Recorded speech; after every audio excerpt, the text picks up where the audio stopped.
Estimado doctor, ¿me permite, por favor, Juan? Hola, Juan, ¿cómo estás? Claro que sí.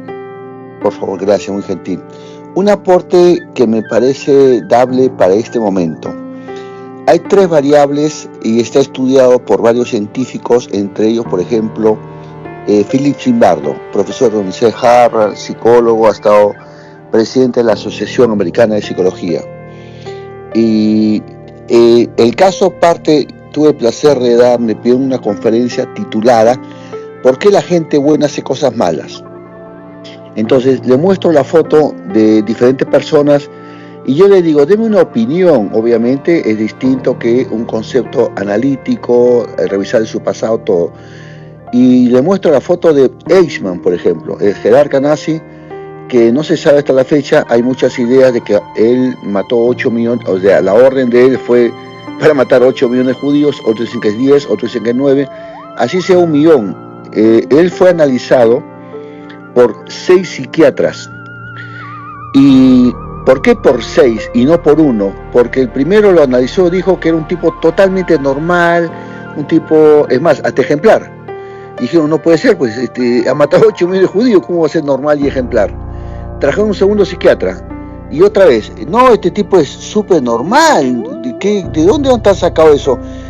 Conclusión, doctor, trajeron a final de cuentas 6, fueron los psiquiatras, y en conjunto y individual dijeron que era un tipo fuera de serie, era un ejemplo como esposo, espectacular como padre. Es decir, el hombre, Dios mío, cuando uno lee la historia de este señor analizado por científicos, uno dice, pues, a ver, no era psicótico, no era neurótico, no era esquizofrénico, no era... ¿Y por qué mató 8 millones de judíos? Y a raíz de eso aparece otro de los tantos estudios que hay, que se llama La banalidad del mal, donde explica la historiadora Hannah Arendt de que no es que la persona sea mala, es que la situación, hay personas que hacen caso a los sistemas sin considerar las consecuencias. Entonces, acá viene la conclusión, ¿no? Hay 3 variables muy importantes: la situación, los sistemas, la situación y la persona. En el caso de este jerarca nazi, los sistemas era o me obedeces o te mato. Eso generó una situación, se dejó llevar por la situación y mató a los 8 millones de judíos. Es más, hay 2 frases en la historia de este señor que también es otra vez interesante, donde él dice, yo solamente soy un instrumento de mis jefes. Vale decir, él era dentro del sistema, tenía la situación de ser solamente una pieza más. Y no es que era malo, no es que era psicótico, neurótico ni nada, es un elemento dentro de un sistema. Y también él dijo, hubiera matado a mi propio padre si es que me hubieran ordenado, nuevamente. Entonces, no hay coherencia aparente entre que un tipo ejemplar, porque así lo han catalogado, como padre, como esposo, como todo, y no tiene ningún tipo de distorsión psiquiátrica ni nada, ¿cómo es posible que haya actuado de esa manera? Y la respuesta es muy sencilla: los sistemas crean situaciones que afectan a las personas. Entonces, si bien es cierto, los análisis es importante, por supuesto, para hacer una retroalimentación personal y en base a eso empezar a actuar para donde tengo que mejorar, pero también hay que tener en cuenta los sistemas que pueden generar situaciones que muchas personas se dejan llevar por las situaciones. Ahí viene el punto adicional que se llama valores, porque por último, él tenía un sistema que es obedeces o te mato, le generó situaciones donde él tenía que decidir la muerte de millones de judíos, él lo cumplió, pero la persona capaz ha podido rechazar, decir, no lo hago. Y a partir de ahí aparecen lo que llaman los héroes no militares, porque hay héroes militares, por supuesto, que se lanzan en el campo de batalla defendiendo a un soldado, tenemos a Bolognesi, Grado, todo, pero hay héroes que llaman civiles, que se van contra el sistema, y nuevamente no tiene nada que ver con que sean psicóticos, neuróticos, sino son posiciones, son decisiones y son valores que maneja la persona. Por lo tanto, sí es importante el análisis, por supuesto, pero también es importante considerar los sistemas que crean situaciones que afectan a la persona. Conclusión, no es que una manzana pudre a la otra, no, es que el barril, que son los sistemas, pudren a la manzana, que también nuevamente hay que considerarlo y tener en cuenta. no solamente en la parte académica, sino en la parte, si quiere, en la parte empresarial, en la parte académica, en todos los rubros, porque hay que tener cuidado con los sistemas. No se pretende pelear contra el sistema, lo que se pretende es entender para que no afecte el sistema.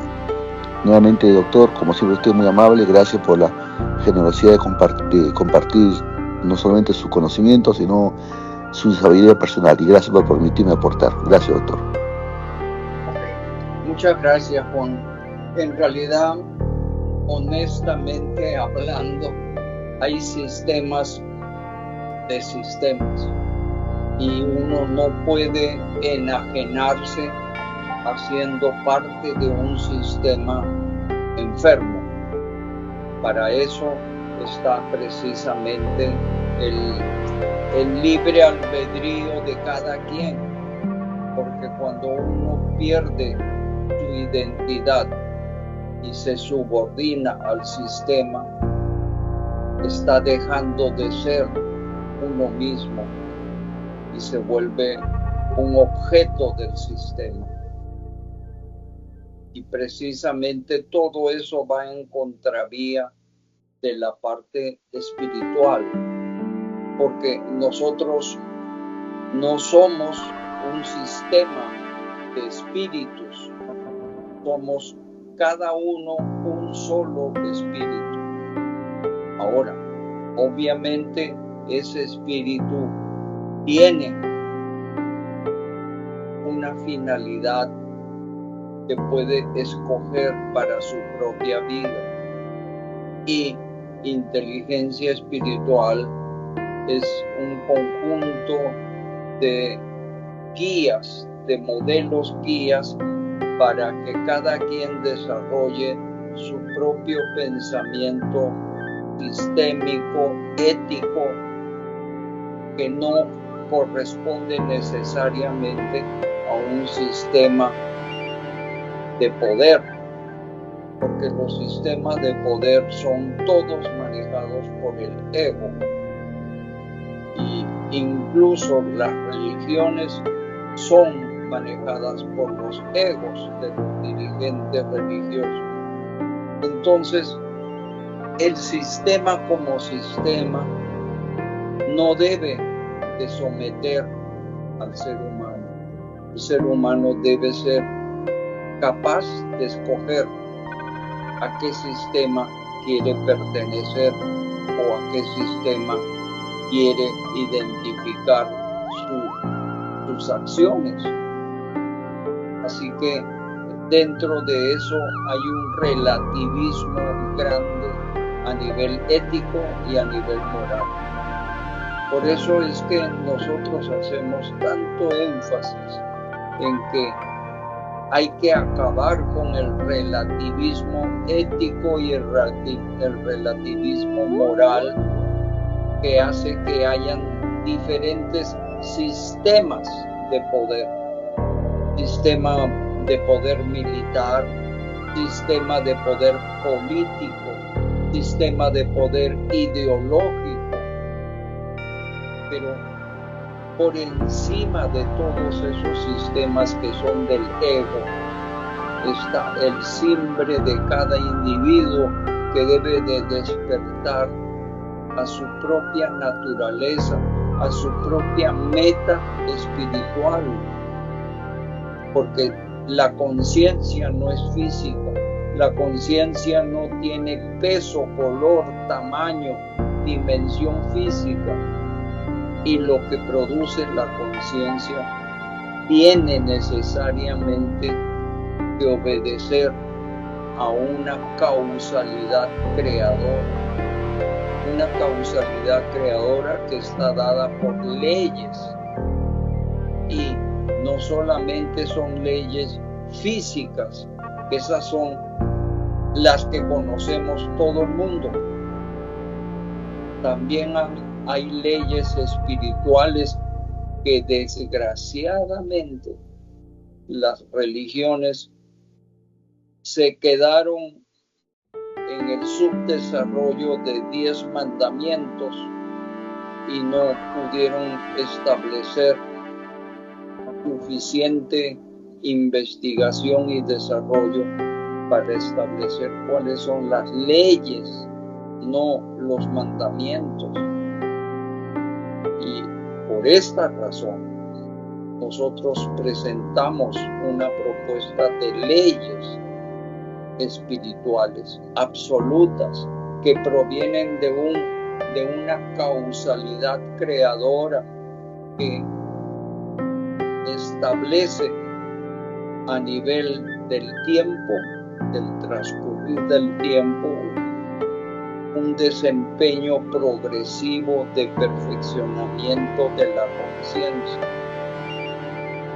Y por esa razón hemos llegado a concluir que las leyes espirituales deben de ser de universal aceptación, porque son coherentes con la ciencia, con las leyes físicas que la ciencia acepta, porque son simétricas y porque son paralelas y porque la historia del desarrollo está demostrando que esas leyes espirituales subyacen a los hechos y a la realidad de que la humanidad ha venido progresando.